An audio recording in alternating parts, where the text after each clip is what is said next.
আসসালামু আলাইকুম, সবাইকে জুমা মুবারক। কেমন আছেন? এই তো দুপুরে রান্না করার জন্য চলে আসছি। আমি প্রথমে কিচেনটা একটু ভালো করে মুছে নিয়েছি, ক্লিন করলাম। আসলে একটু অগোছালো থাকলে ভালো লাগে না, তো আগে আমি কিচেনটা সকালে নাস্তা খাওয়ার পরে ক্লিন করে সব কাটাকুটা করে রান্না বসিয়ে দিলাম। তো এখানে মুরগির মাংস আছে আর চিংড়ি মাছ, সাথে ডিম। যেহেতু শুক্রবার, তো ছেলে একটু পোলাও টোলাও খেতে পছন্দ করে, তো ওরে আমি দিব। তো আমি দুই চুলায় একটা চিংড়ি মাছের জন্য, একটা মুরগির জন্য রান্নার জন্য তেল দিয়ে দিয়েছি।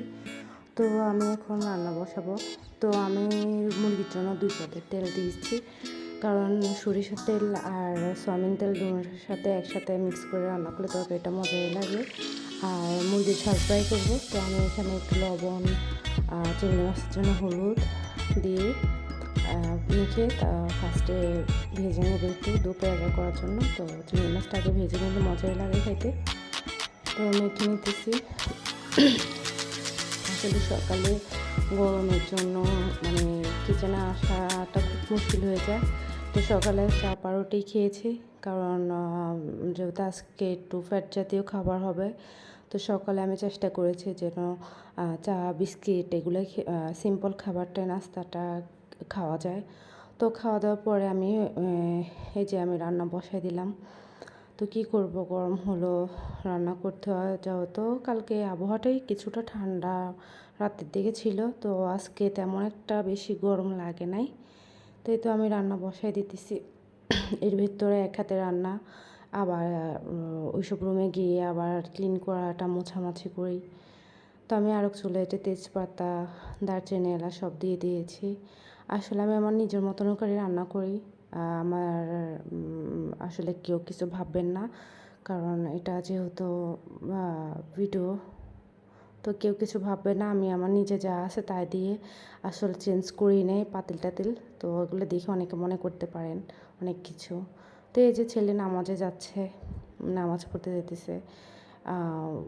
আসলে আমি যখন বাসা চেঞ্জ করছি, আমার মসজিদটা অনেক দূরে হয়ে গেছে, এই জন্য আর কি কয়দিন ও যায় নাই। তো আজকে বায়না করতেছি, অনেক দিন হয়েছে আমি নামাজে পড়তে যাই নাই। আজকে বাবাকে বলো আমি নামাজে যাব। তো বাবাকে ফোন দিয়েছে যে তুমি আসো, একটু কাছে আসো, সামনে আসলে ও যাইতে পারবে।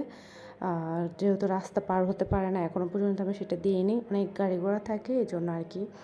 আমার বাবার সামনের দিকে আগাবে, ও যাচ্ছে। তো ওকে বিদায় দিলাম। ওকে বিদায় টিদায় দিয়ে আমি আবার কিচেনে চলে আসছি, কারণ রান্না পুরোটা কমপ্লিট হয় নাই। তো এই যে রান্নার জন্য আবার কিচেনে যাচ্ছে, যেহেতু এখন রান্না পুরোপুরি হয়ে গেছে প্রায়। তো ওই যে কিচেনে পোলাও টোলাও বসাই দিয়েছি, পোলাও ভাতটা বসানো হয়ে গেলে আমি এর ভিতরে কিচেনটা পরিষ্কার করে ফেলবো। কিচেনটা পরিষ্কার করার পরে আমি গোসল করে নামাজে যাব। তো আমি পোলাওটা দমে দিয়ে আমি বাকি যা কাজ আছে সব করছি। তো এই যে দুপুরে খাবার ওদেরকে খাওয়া দিচ্ছি।